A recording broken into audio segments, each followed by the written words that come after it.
There's something about running that clears my head. Maybe it's the rhythm, the steady pounding of my feet against the pavement, the cold morning air filling my lungs. Every day, I leash up Duke, our German shepherd, and we take off. Just me, my dog, and the road ahead. That morning, like every other, I tied my sneakers, patted Duke's head, and stepped outside. Amanda was still in bed, claiming she had a headache. She had a lot of those lately. I didn't think much of it. Marriage comes with ups and downs, and we had been married for 5 years. No kids, just us and Duke, living what I thought was an average, happy life. It wasn't until I turned the corner at the end of our block that I felt it, a sharp twist in my ankle. Pain shot up my leg, and I nearly collapsed. Duke whined and nudged me, sensing something was wrong. Cursing under my breath, I hobbled back home, cutting our usual hour-long run short. I was back at the house in less than 15 minutes. And that's when I saw him. A man. Tall, built, wearing a crisp button-up shirt and slacks. He walked straight to my front door like he had been there before. My first instinct was confusion. Maybe he was a neighbor. A delivery guy. But then I saw it, the ease with which he knocked. 3 quick raps, like a habit. And then Amanda's voice, soft, almost playful, as she opened the door. She didn't sound sick anymore. I ducked behind my truck, heart pounding in my chest. I watched as she pulled him inside, barely checking if anyone could see them. The door shut behind them. My wife had just let another man into our home. At 7 a.m. Thinking I wouldn't be back for another hour. A rush of heat surged through my body. I wasn't the jealous type, never had been. But something about the way she pulled him in, the secrecy of it, the way she had been distant for months, it all hit me like a freight train. I took a deep breath, forced myself to think. If I walked in now, I'd catch them red-handed. But then what? She'd lie. I knew she would. She'd twist it, make excuses, gaslight me until I was questioning reality. I needed to be smarter than that. So instead, I backed away, walking around to the side of the house where I could see through the living room window. And there they were. Amanda, standing close to him, her hands resting on his chest. He was smirking at her like he owned the place. And then she kissed him. It wasn't the kind of kiss you give a friend. It wasn't even the kind of hesitant, guilty kiss of someone making a mistake. It was deep. Familiar. The kind of kiss she used to give me. I felt like I had been punched in the gut. My fingers clenched into a fist, my nails digging into my palm. This wasn't new. This was routine. I turned away before I could do something reckless. My mind was spinning, rage threatening to consume me. I looked back through the window, and that's when the last shred of doubt vanished. They weren't just embracing anymore. Amanda and this stranger, this smug, well-dressed piece of trash, had already stripped down, their clothes scattered carelessly across the living room floor. The same floor where Duke and I sat together in the evenings, where we'd had movie nights, where I had kissed my wife after coming home from work. She was on the couch now, her body moving against his, their hands desperate and eager. I felt something deep inside me crack, like an old dam about to break. I should have turned away. Should have stopped looking before the image burned itself into my mind like a brand I'd never be able to scrub clean. But I didn't. Instead, I reached into my pocket, pulled out my phone, and hit record. The camera lens captured everything. Every disgusting, sweaty second of it. Every kiss, every touch, every sound. I focused on their faces, on the way she smiled at him in a way she hadn't smiled at me in months. My hands were shaking, but I held steady. She couldn't lie her way out of this. This wasn't just suspicion. It wasn't paranoia or a misunderstanding. It was proof. After a few minutes, my stomach churned with revulsion, and I forced myself to stop recording. I had more than enough. I tucked my phone into my pocket and backed away from the window, heart pounding so hard I thought they might hear it.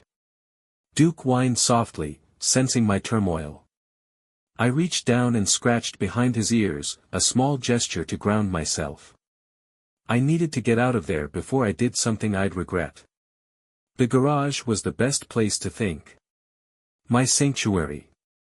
Amanda never came in here, she always said it smelled like grease and old tools. But to me, it was the one place in the house that was truly mine. I closed the door behind me, exhaling sharply. My hands were still shaking, my mind racing.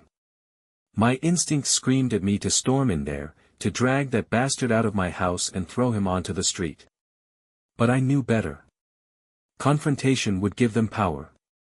Amanda would cry, make excuses, twist the truth until I was the villain. She'd say it was a mistake, that she'd been lonely, that I had pushed her away. And that guy, he'd probably smirk through it all, pull on his clothes, and leave like he had won. No. That wasn't how this was going to go down. I didn't want an argument. I didn't want an apology.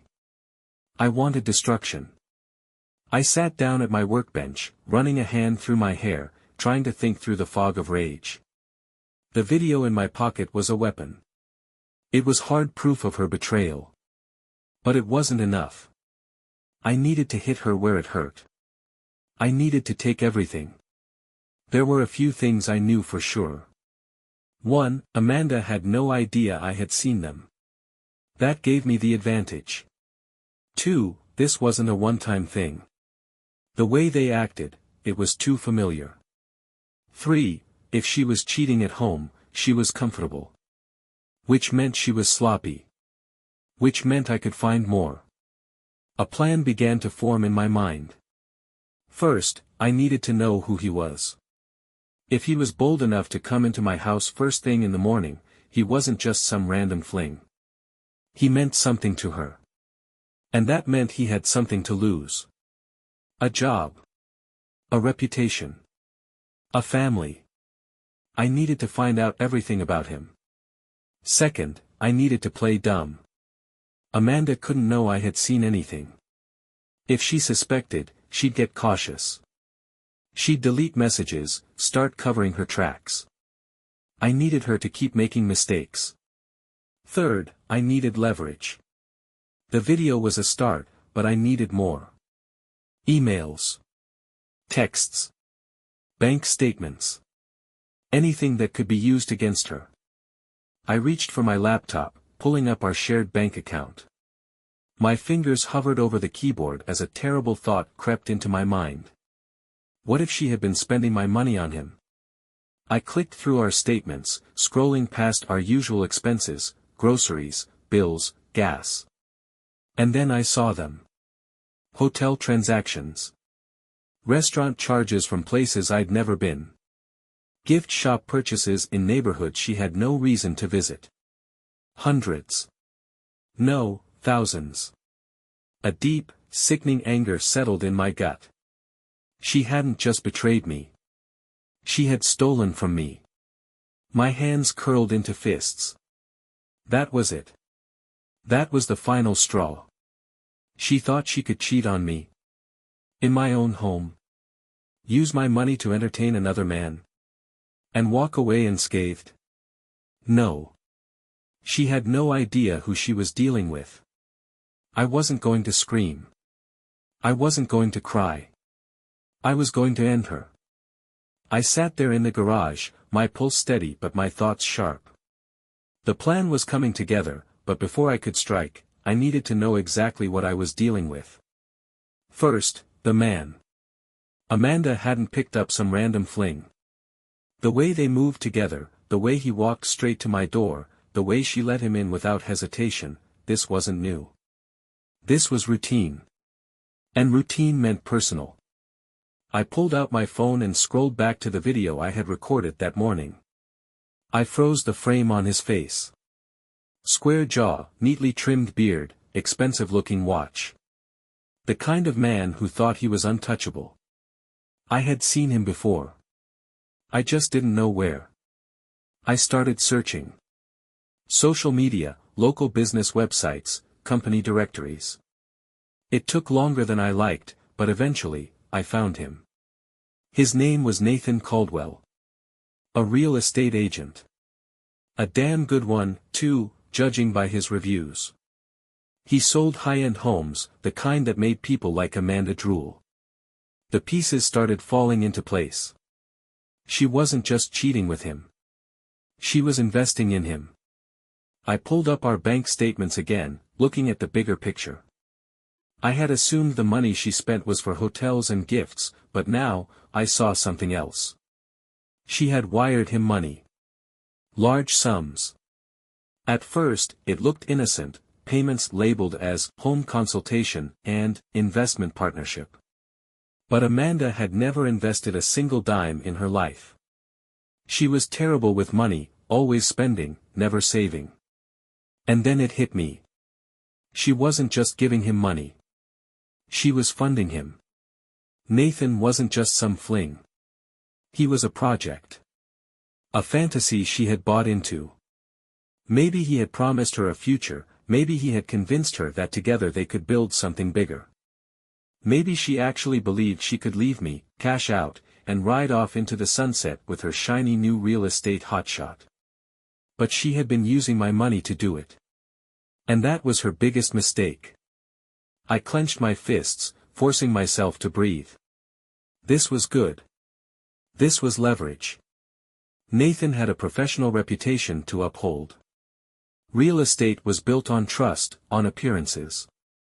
What would happen if his clients found out he was sleeping with a married woman? That he was taking money from her under the guise of business? And Amanda, she had no idea I knew. That was my biggest advantage. I checked the time. I had been gone for a couple of hours, long enough that Amanda wouldn't think anything was out of the ordinary. If I stayed away too long, she might start getting suspicious. It was time to go home. I closed my laptop, pocketed my phone, and headed back inside. The house was quiet. Nathan was gone. Amanda was in the kitchen, standing at the sink, her hair still damp from a quick shower. She looked up as I walked in, her face carefully neutral, like she was trying to gauge my mood. I set my keys on the counter, keeping my expression calm. Then, casually, I mentioned it, how I had twisted my leg at the end of my run and had to come back early. Her reaction was subtle. A slight widening of the eyes. A momentary hesitation before she spoke. If I hadn't been watching closely, I would have missed it. But I saw it. A flicker of fear. She recovered quickly, masking it with concern, asking if I was okay, but the damage was done. She knew I had come back early. And now she was wondering if I had seen something. Good. Let her wonder. Let her squirm. She had no idea what was coming. Amanda moved around the kitchen with practiced ease, pretending everything was normal. But I could see it, the way her fingers trembled slightly when she set down her coffee mug, the way she kept glancing at me out of the corner of her eye. My words had sunk in. She was trying to convince herself that I didn't know. She had no idea how wrong she was. I let the silence linger between us, stretching it just long enough to make her uncomfortable. Then, as if nothing was wrong, I walked past her and into the bedroom. The sheets were freshly changed. The scent of her perfume was stronger than usual, like she had sprayed extra to mask something else. The thought made my stomach churn. I opened the closet and grabbed some fresh clothes, acting like I was getting ready for a normal evening. But my mind was racing. Everything had to happen tonight. I had spent the rest of the afternoon gathering everything I needed. The video of them in our living room was damning enough, but combined with the bank statements, the wire transfers, and Nathan's sleazy little investment scheme, it was devastating. I had even gone a step further. Nathan had a wife. Her name was Emily. She was a schoolteacher, with a bright smile and 2 kids. I had found her social media, her LinkedIn, even a local news article about her work with underprivileged students. She looked like the kind of woman who had built a life around trust and family. She had no idea what her husband had been doing behind her back. But she was about to. I sent her everything. The video. The bank transfers. Screenshots of Amanda and Nathan's private texts, which I had managed to recover from our shared phone plan records. Then, to make sure she saw it, I followed it up with a short message. She responded almost immediately. Shocked. Furious. And then she asked me the one question I had been waiting for. Where was Nathan? I told her. She thanked me. And that was that. Now, all I had to do was wait. I walked back into the living room, keeping my expression calm. Amanda was sitting on the couch, scrolling through her phone, pretending she wasn't on edge. Duke lay at her feet, oblivious to the storm brewing in the air. I sat across from her and leaned back, watching her carefully. She had no idea her entire world was about to collapse. The first message came in about 20 minutes later. Her phone buzzed against the coffee table. I saw her eyes flick to the screen. She picked it up, glanced at the message, and her entire body tensed. Then another. And another. Her fingers tapped rapidly across the screen as she typed something back. Then, after a few seconds, she stood up, pacing. She was unraveling. I could already guess what was happening. Nathan had just been blindsided by his wife. His life, his career, his marriage, everything he had built, was falling apart in real time, and Amanda was caught in the middle of it. I watched as she called him. She pressed the phone to her ear, her foot tapping anxiously against the hardwood floor. I could hear his voice through the receiver, angry, panicked. She argued back, her tone desperate, trying to figure out what had gone wrong, how they had been caught. I almost laughed. They still didn't know it was me. She ended the call, her face pale. Then she turned to me. And I saw it, the moment she considered telling me. The moment she debated running into my arms, crying, swearing it was all a mistake, hoping I would be the idiot husband who forgave her. But something stopped her. Maybe it was the look in my eyes. Maybe it was the way I sat there, perfectly calm, waiting. Or maybe, deep down, she knew. Something was very, very wrong. The knock at the door shattered the silence. She jumped.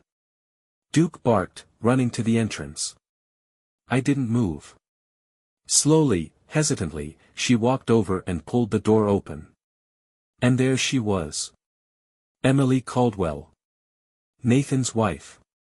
Amanda barely had time to react before Emily shoved the phone screen in her face, my video, playing in crisp detail. The color drained from Amanda's face. I watched as the two women stood there, frozen in a moment of brutal, unspoken truth. Emily said something low, sharp. Amanda stammered, shaking her head, but it was useless. The words didn't matter anymore. The evidence spoke for itself. Nathan's wife turned on her heel and stormed off, leaving Amanda standing there, stunned and speechless. She slowly shut the door, pressing her back against it, breathing hard. Then, finally, she turned to me. And for the first time, I saw it. Pure, undiluted fear. She had no idea how this had happened. She had no idea what I had done. But she knew, this was only the beginning. Amanda stood frozen against the door, her breath coming in shallow, uneven gasps. She wasn't looking at her phone anymore, she was looking at me. And I could see it in her eyes. Fear. Not the kind you feel when you get caught in a lie. Not the kind that comes with regret or guilt. This was deeper. This was uncertainty. She had no idea how I knew. And she never would. I let the silence hang between us, let her drown in the weight of it. I wanted her to feel it, to sit in the very same confusion she had left me in for God knows how long. I wanted her mind to race, to search for explanations, to wonder how everything had unraveled so suddenly, so completely. She was trying to put the pieces together, trying to figure out how Nathan's wife had ended up on our doorstep with that video in her hands. But there was no trail to follow. No evidence of my involvement. She couldn't accuse me of anything because, as far as she knew, I had come home from my run, twisted my ankle, and gone about my day. I had never yelled. Never confronted her. Never acted like I had even suspected a thing. And that was what scared her the most. The days that followed were quiet. Too quiet. Amanda was different now. Jumpy. Careful. I could feel her watching me when she thought I wasn't looking, searching for signs that I knew. But I gave her nothing. I went about my routine as if nothing had changed. Morning runs with Duke. Evenings spent in the garage. I still made coffee, still folded my laundry, still answered her empty questions with neutral responses. I could see the paranoia eating away at her. She checked her phone constantly, her fingers always moving. Maybe she was messaging Nathan, trying to pick up the pieces. Maybe she was talking to friends, fishing for advice. Or maybe, just maybe, she was waiting for me to snap. But I never did. Because I had already won. I had taken everything from her without ever raising my voice. Nathan's life had imploded. His wife filed for divorce almost immediately. His company dropped him, not wanting the scandal attached to their name. Word spread fast in the real estate world, and soon enough, his entire career was in free fall. I didn't need to hear the details to know how bad it was. Amanda stopped seeing him. Whether it was his choice or hers, I didn't know. But I knew she spent most nights staring at her phone, waiting for a call or a message that would never come.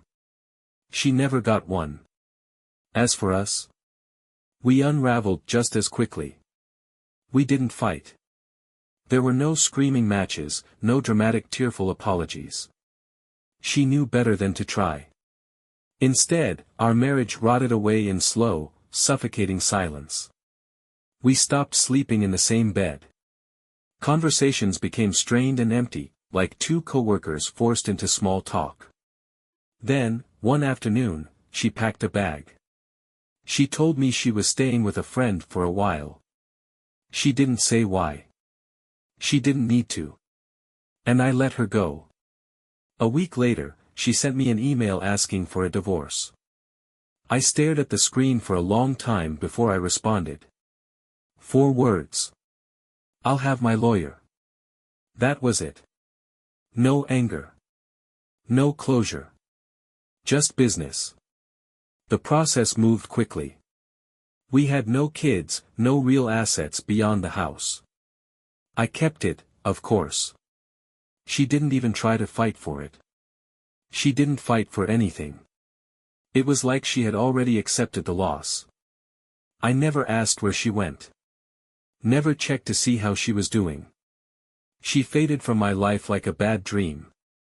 And that was the end of it. Or at least, it should have been. But the truth is, even when someone is gone, they still leave behind echoes.